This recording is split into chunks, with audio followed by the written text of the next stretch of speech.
أعوذ بالله من الشيطان الرجيم. بسم الله الرحمن الرحيم.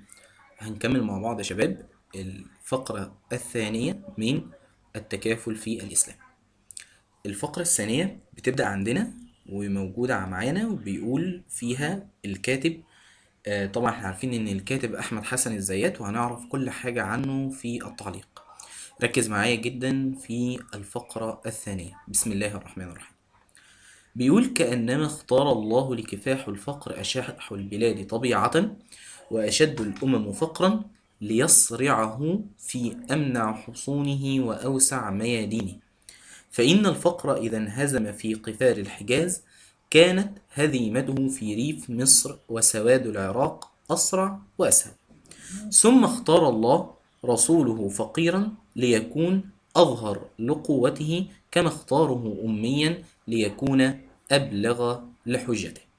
تعال نبدأ كده مع بعض المعاني. بيقول لك: كأنما اختار الله. الاختيار يا شباب معناها الانتقاء. يعني انت مثلا لو بتختار فريق وانت المدرب، فانت بتختار معناها انت بتنتقي، يبقى الاختيار معناها الانتقاء. كأنما اختار الله لكفاح الفقر ومضاد الفقر الغنى، أشح البلاد طبيعة. كلمة أشح في اللغة معناها أفقر. احنا دلوقتي بنجيب بس المعاني. ومضاد أفقر أغنى، والبلاد جمع ومفردها بلد، وطبيعة جمعها طبائع. وأشد الأمم فقرا، الأمم مفردها الأمة. ليصرعه معناها ليهزمه في أمنع حصونه، يعني في أقوى حصونه. وأوسع ميادين، وميادين جمع مفردها ميدان، وحصون جمع مفردها حصن. برافو عليكم. فإن الفقر، احنا قلنا الفقر مضاده الغنى. إذا انهزم، والانهزام مضادها الانتصار. في قفار، وقفار يا شباب معناها أرض خالية من الماء والزرع. تاني، كلمة قفار معناها أرض خالية من الماء والزرع. ومفرد كلمة قفار قفر. في قفار الحجاز، والحجاز المقصود بها شبه الجزيرة العربية، كانت هزيمته في ريف مصر وسواد العراق. سواد العراق معناها البلاد المحيطة بشبه الجزيرة العربية. من ضمن البلاد المحيطة بشبه الجزيرة العربية كانت العراق، زي ما انت بتدرس كده في الجغرافيا. أسرع وأسهل. ثم اختار الله رسوله فقيرا ومضادها غني، ليكون أظهر لقوته، كما اختاره أميا، وأميا لا يجيد القراءة والكتابة، ليكون أبلغ يعني أقوى لحجته. والحجة يقول لك أنا معايا حجة. أنا معايا حجة يعني أنا معايا سبب أو معايا دليل أو معايا برهان. وجمع حجة حجج. طب تعالى كده بكل بساطة نروح للشرح بعد ما قلنا المعاني.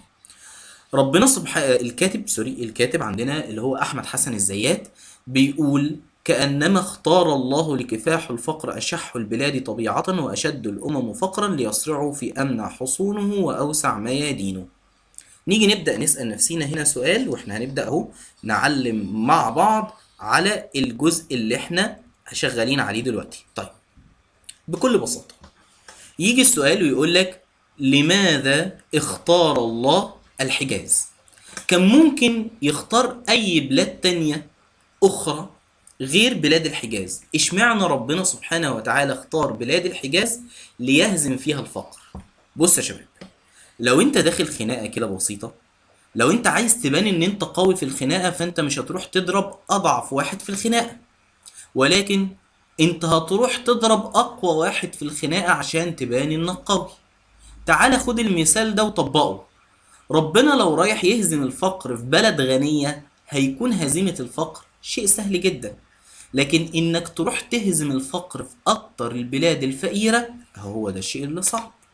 عشان كده لما يجيلك في الامتحان ويقول لك لماذا اختار الله بلاد الحجاز، تقول له بكل بساطة: اختار الله بلاد الحجاز لأنها أشد البلاد فقرا، فإنه يريد أن يهزم الفقر في أكثر البلاد الفقيرة، ولا يريد أن يهزمه في البلاد الغنية، لأن هزيمة الفقر في البلاد الغنية شيء سهل. طيب، تيجي هنا يا شباب نروح لحتة مهمة جدا، ركز معايا بقى وشغل عقلك في الحتة اللي احنا بنعلم عليها دي. طيب الحتة اللي احنا بنعلم عليها دي بنقول فيها ايه؟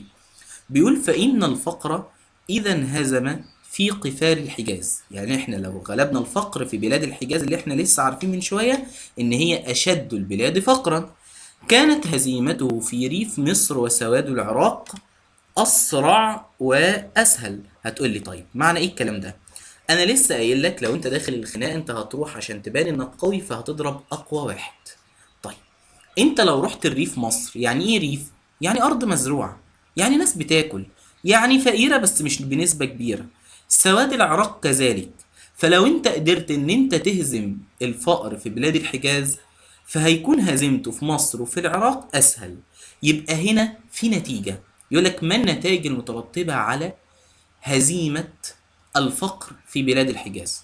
هتقول له إذا استطعنا أن نهزم الفقر في بلاد الحجاز التي هي أكثر البلاد فقرا، فبطبيعة الحال سوف يكون هزيمة الفقر في ريف مصر وفي العراق هيكون أسهل من ذلك، لأن هذه البلاد لا تتميز بالفقر الشديد.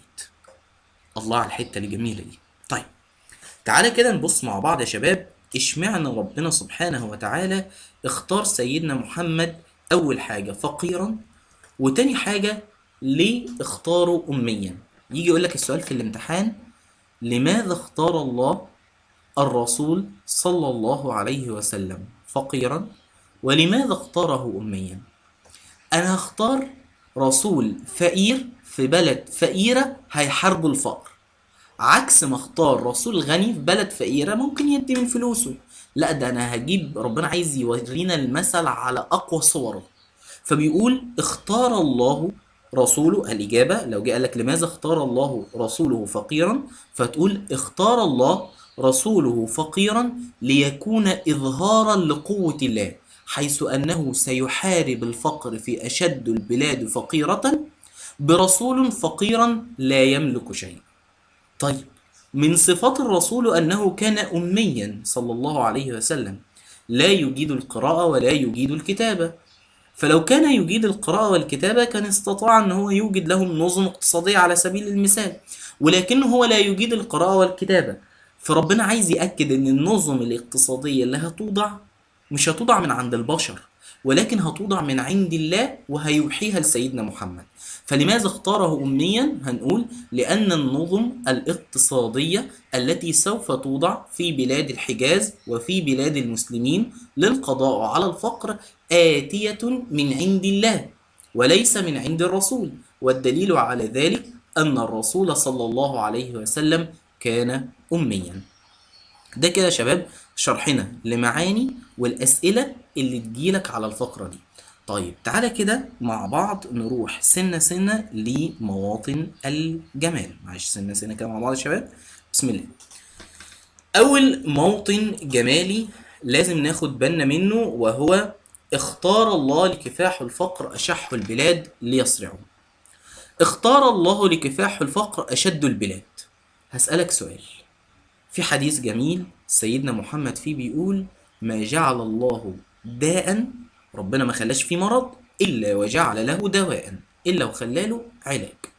فلما ربنا يقول لك أنا هعالج مرض الفقر، ده دليل تاخده في حياتك إن أي مرض في حياتك هو ليه علاج. فهنا لما يقولك اختار الله لكفاح الفقر أشح البلاد، تقول له تعبير جميل يدل على أنه لا يوجد مرض من أمراض البشرية إلا وجعل الله له علاج. هتقولي طب يا مستر أنت حاطط كلمة ليصرعه، هقولك برافو. شايف اللام في كلمة ليصرعه؟ هتقولي آه. هقولك أول ما تشوف اللام تعالى على أول جملة اختار الله لكفاح الفقر أشح البلاد، وحط فوق كلمة اختار اكتب لي كلمة لماذا.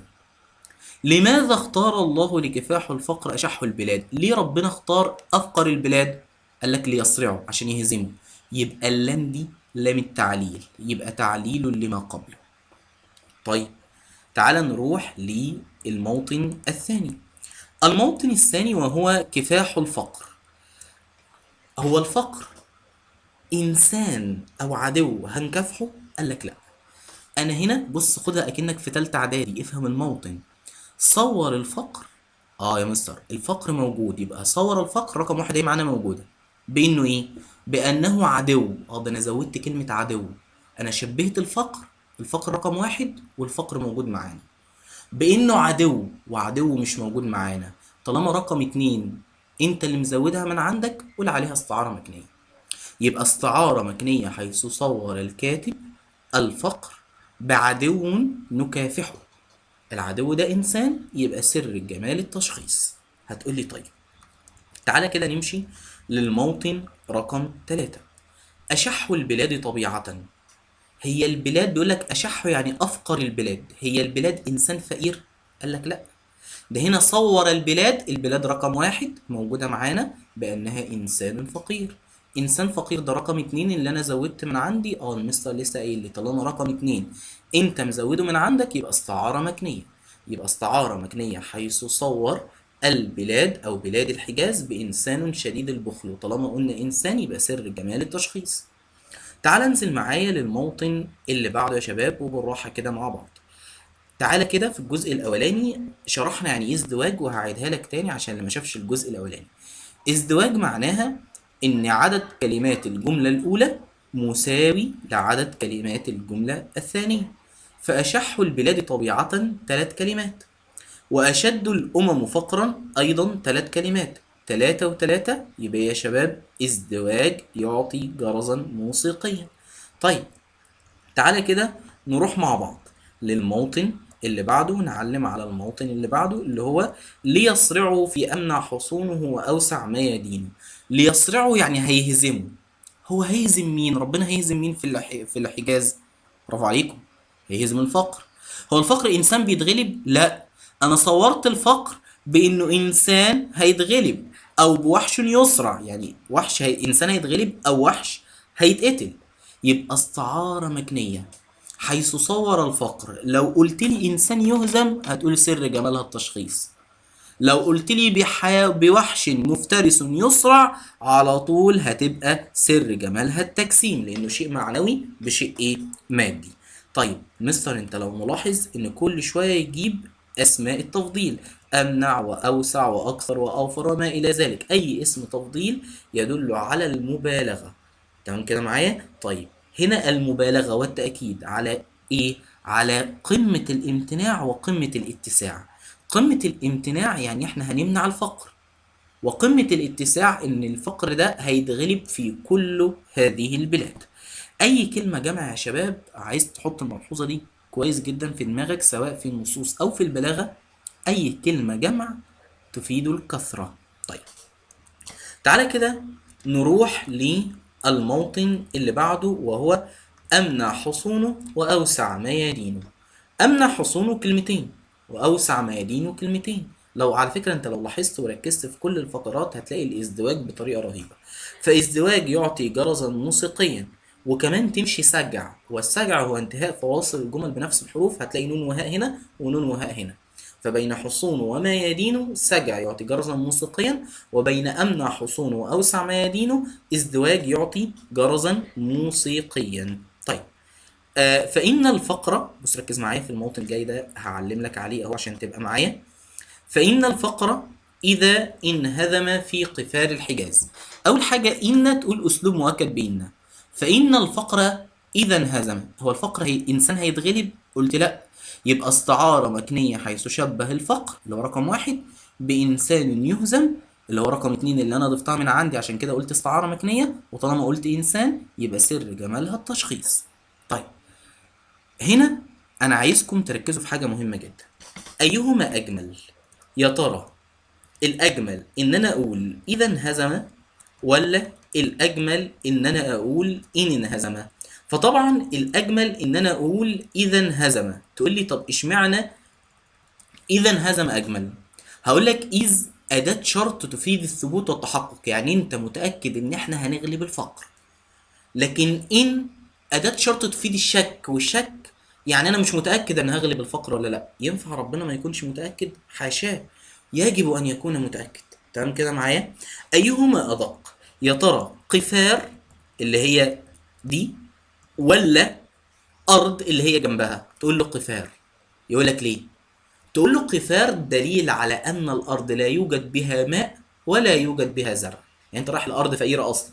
لكن أرض عادية من غير قفار يعني ممكن يكون فيها مية ويكون فيها زرع. فهو دقيق جدا أحمد حسن الزيات في اختيار كلمة قفار. طيب، بعد كده يا شباب الحتة الجاية دي مهمة جدا جدا جدا، ركزوا معايا فيها قوي. كانت هزيمته للفقر. لو انت رجعت معايا للفقرة او الفقرة قدامك، الجملة كانت بتقول إذا انهزم في قفار الحجاز كانت هزيمته في سواد العراق وفي ريف مصر أسهل. يبقى النتيجة لو أنت هزمته في الحجاز، النتيجة بتاعت هزيمتك ليه في الحجاز إن هزيمته في مصر وفي العراق طبعا هتكون أسهل.